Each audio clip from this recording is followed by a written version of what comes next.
came to Vermont and married Natasha here, and it was actually through Natasha that I was able to get some personal contact with Campbell, because she was the accompanist for Gene Erdman's dance group in New York City in the 50s.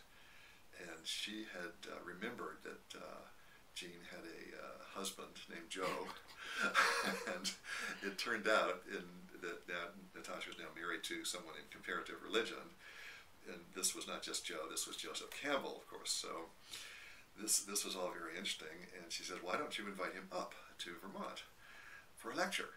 You know, and I said, yes, he's a very famous man, a very influential figure, and love to do that. So we did, and he was extremely responsive, and he remembered Natasha, and we had like an old little family reunion, that I was now a member of this Campbell, this Gene and Joe family, and he was, as you know, most charming, and we were able to have him speak at the university several times. At some of those points you were there, I believe. Yes. And, met him, and he, in the first visits, was very, had no objection to staying with us. I think the last couple of visits he stayed at the Holiday Inn. Our house was by then full of little kids and babies, but those first, that made a sort of another kind of a bond, and with him there, and of course hours and hours of a chance to speak with him about his work and what he's doing, and so that was this was probably '67 when he first came up, I'm guessing, and then practically every year or every other year after that. He seemed to have a special affinity with Vermont.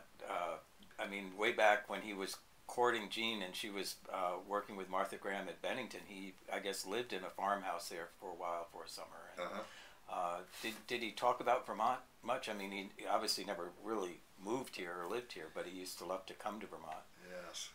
Yes, I'm not sure. He seemed, he was definitely of a piece with Manhattan and the city in some ways, in some respects, but he was very happy to enter into the common touch of the surroundings here in in the Shire, as some people have said when they come up from the cities to Vermont. This seems to me like the Shire, you know, in the Tolkien books. These are the green. This is the green world, you know, the other world. So I think there was a bit of that, but mostly it wasn't a matter of getting out into Vermont. It was all the university and talking with students and lecturing. And as you mentioned, he was very generous with his time. It seemed like whatever the venue was, if he was before a huge audience or before a small class, he was still always on his game, sort of. Yes, absolutely. Yeah. You know, I think of his visits. I think not only of the success of his lectures, but the spillover times when he would sit around in the lounge of the Religion Building and elsewhere, and just be happy to just go on and on and on and on. With the students. So he seemed to know no limits to offering his ideas to the world. And he seemed to have a zeal for presenting his ideas that is rare. I think that contributed to his later great popularity. You know, after the Moyers series, he became really, truly a public figure on a national scale. Yes. How would you describe his overall contribution to the field of comparative religion and mythology? He almost invented the field of comparative mythology, it seemed like. Has he had a lasting impact in that area? That has been, that impact has been somewhat seasonal. Certainly in the 60s and 70s, major figure, major icon for comparative mythology, comparative religion. And those were the days, I think, when one could take a larger perspective and see connections that were, you know, more on the imaginative side, and that were not restricted to small-scale academic projects, and because there was always that feeling he had of some disparity between academia and its narrow vision, and the ability to take the big picture, the big cross-cultural picture, the human picture, the significance, the interpretation of all of this for human lives. And some of that disparity, so yes, the beginning, yes, major influence in those first couple decades that I was in the field, and then the persnickety academes seem to get on his trail for this or that unacademic aspect of his work, or biographical aspect or something. This was the age. This is beginning of the postmodern age and the cultural criticism age, and so his authority diminished in academia after that. But as the ironies would have it, it flourished in the public. So it was a trade-off that the public, in a sense, benefited from, even though the pieces that folks with their upturned noses at the University of Chicago, began to look sort of down on him as an example of excessiveness. And so, good for Bill Moyers. It's fantastic as a voice in culture that people picked up on. And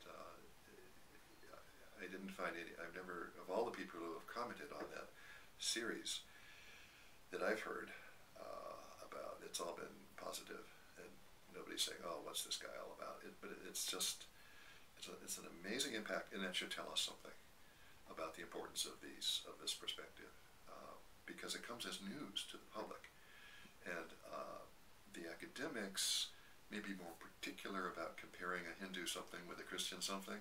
Say, well, you can't do that, or cultures are incomparable, or something.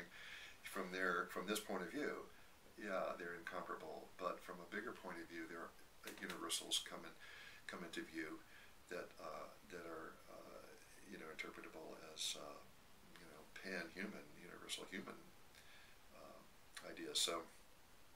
So I think in the long run, the influence came down back to the public, and I have a feeling that for Campbell, that's what he was interested. That was the people he was interested in speaking to begin with. Right. His books are all general. It's true, and he had sort of a few acidic things to say about people with PhDs, that they spend too long in the incubator and they can't think for themselves. So I don't think he was bothered by that criticism very much, was he? It went right off his back like water off a duck's back. I don't think so. By that time, he was so popular with the public and so popular on the speaking tour.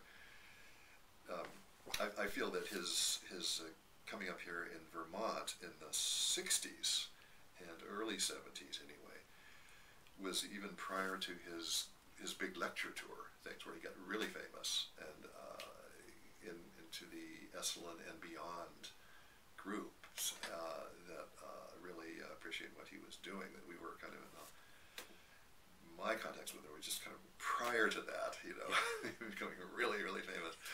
So that was a nice period, the period of our relationships, and he was always very genuine. He was agreed to be the godfather of my son, one of my sons, who was born during this period.